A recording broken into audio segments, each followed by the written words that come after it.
T-minus 15 seconds. T-minus 10, 9, 8, 7, 6. We have main engine start. 4, 3, 2, 1, and liftoff. Liftoff of the 25th Space Shuttle mission, and it has cleared the tower. Control. Roger, roll, Challenger. Good roll program confirmed. Challenger now heading down range.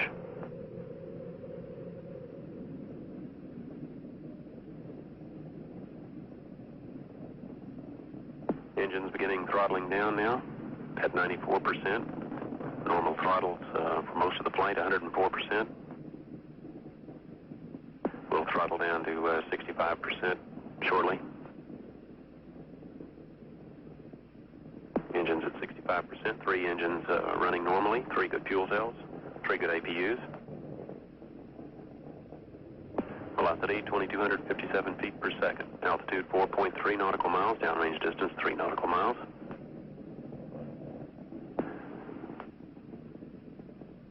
Engines throttling up, 3 engines now at 104%. Challenger, go and throttle up. Challenger, go and throttle up.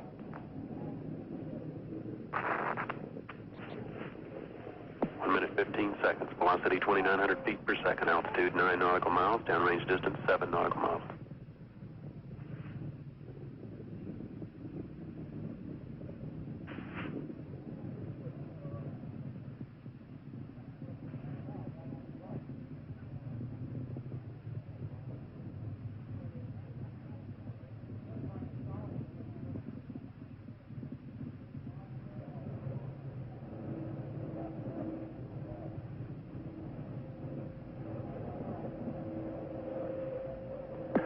Flight controllers here looking very carefully at the situation. Obviously a major malfunction.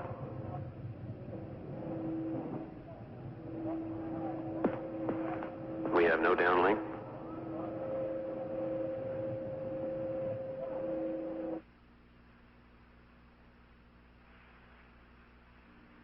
We have a report from the flight dynamics officer that the vehicle has exploded.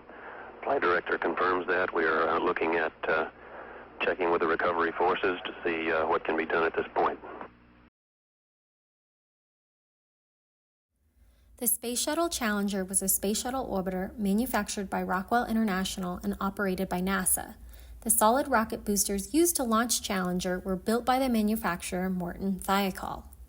The key operation principle driving space shuttle systems are an interest in space exploration and the scientific study of the solar system. For Challenger specifically, Challenger was used for numerous civilian satellite launches, including the first tracking and data relay satellite. One of the most notable principles driving the launch in 1986, and a cause of increased media following the launch, was the Teacher in Space project, which was a NASA program announced by Ronald Reagan in 1984, designed to inspire students, honor teachers, and spur interest in math, science, and space exploration. The project would carry teachers into space who would return to their classrooms to share their experience with their students.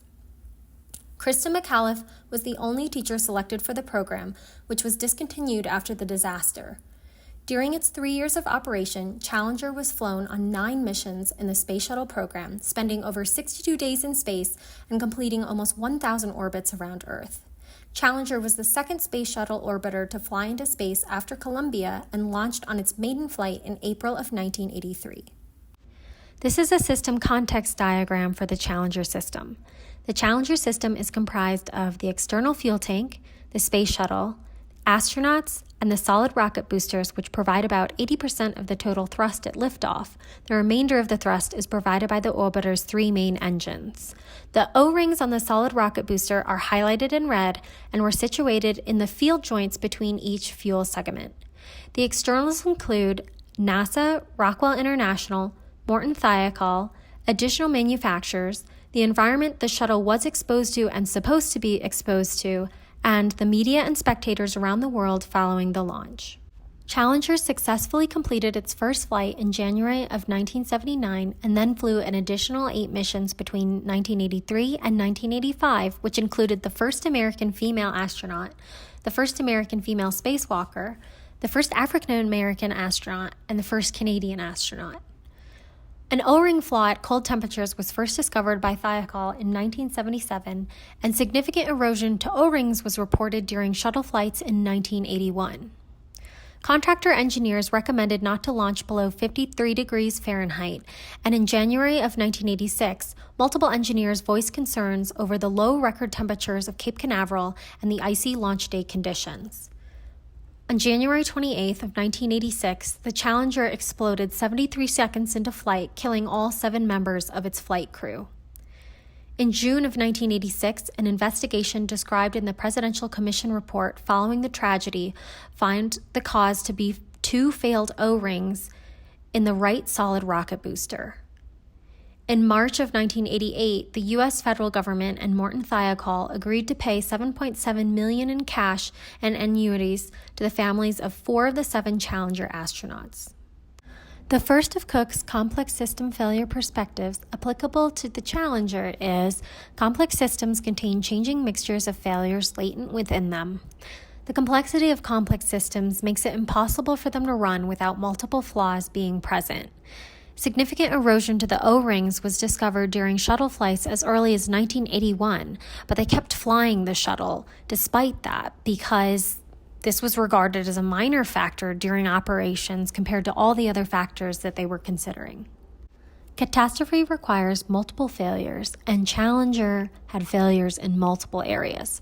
Pressure actuation was affected negatively by several other factors beyond the erosion of the O-rings, including behavior of the putty and increase in gap size between the O-rings due to the reuse of the solid rocket booster. There were also management failures. Leadership did not properly evaluate launch risks, review the appropriate flight history, and ignored engineering efforts to delay the launch. Change introduces new forms of failure, and during the launch process, NASA management made an independent decision to waive previously established launch constraints designed to assure flight safety, adding additional risk to the already risky, untested launch conditions. Complex systems are intrinsically hazardous systems, and space shuttles are no exception. The Challenger exploded because an O-ring seal in its rocket boosters failed due to complications from a known design flaw that caused superheated gases to vent through the seal. Complex systems run in degraded mode. The system continues to function because it contains so many redundancies and because people make it function despite the presence of many flaws. An evaluation in 1985 showed that 5 of the 111 primary O-rings in the field joints showed erosion, and they considered that an acceptable risk and continued with the launch anyway. I want to emphasize that NASA was under immense pressure to launch, not only political pressure, but also increased media pressure and spectator pressure. They'd already been delayed several days, and there was increased interest in the launch due to the teacher project portion of the Challenger. Now, NASA put Thiokol engineers in the position of having to prove it was unsafe instead of the other way around, but there were several Thiokol engineers that still maintained that they should not launch because of fears of the O-ring performance in cold weather. Ultimately, though, this decision was overturned and they chose to launch. I want to add an additional perspective from Cook. Safety is a characteristic of systems and not of their components. Human factors based on Cook's complex system failure perspectives include people continuously create safety. Several Thiokol engineers made an attempt to stop the launch given their concerns over safety due to the cold temperatures affecting O-ring performance. Human operators have dual roles, as producers and as defenders against failure. Ultimately, political pressure to deliver caused Thiokol to reverse its opinion and go forward with the launch despite engineering concern. All practitioner actions are gambles. Successful outcomes are also the result of gambles.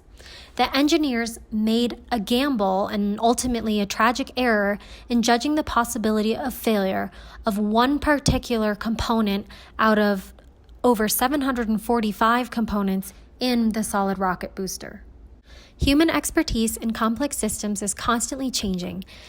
There was resistance to further pushing back the launch, which meant that the technical evidence was interpreted in a hostile light, and not all decision makers had access to perspectives of meaningful project participants with the needed expertise. Hindsight biases post-accident assessments of human performance. Why did Thiokol bend to the pressure and change its stance despite facing engineering concern? And why didn't NASA consider previous launch history? Looking back in hindsight perspective does not capture the unknowns at the time of failure. Actions at the sharp end resolve all ambiguity. The Presidential Commission report calls out ambiguity in both the manufacturer's stance on launching and the data defining the effect of ice on the launch pad. Ultimately, NASA leadership had to make a decision with mounting impatience from media and spectators given the previous delays. Lessons learned from the Challenger disaster include the importance of reviewing the system history, having decision makers have access to all perspectives of meaningful project participants, avoiding yielding to production and delivery pressure if there are significant safety risks, and acting from the need to prove that the system is safe and not the other way around. This subject in particular is personal to me because my father had the opportunity to interview multiple astronauts that were on the Challenger launch. He was at Cape Canaveral when the Challenger exploded, and this topic is a key example of the importance of the ethical responsibility of the engineer. According to NCOSY, the ethical responsibility for a systems engineer is to guard the public interest and protect the environment, safety, and welfare of those affected by engineering activities and technological artifacts. I want to close with the applicable heuristic. Extreme requirements, expectations, and predictions should remain under challenge throughout the system design, implementation, and operation.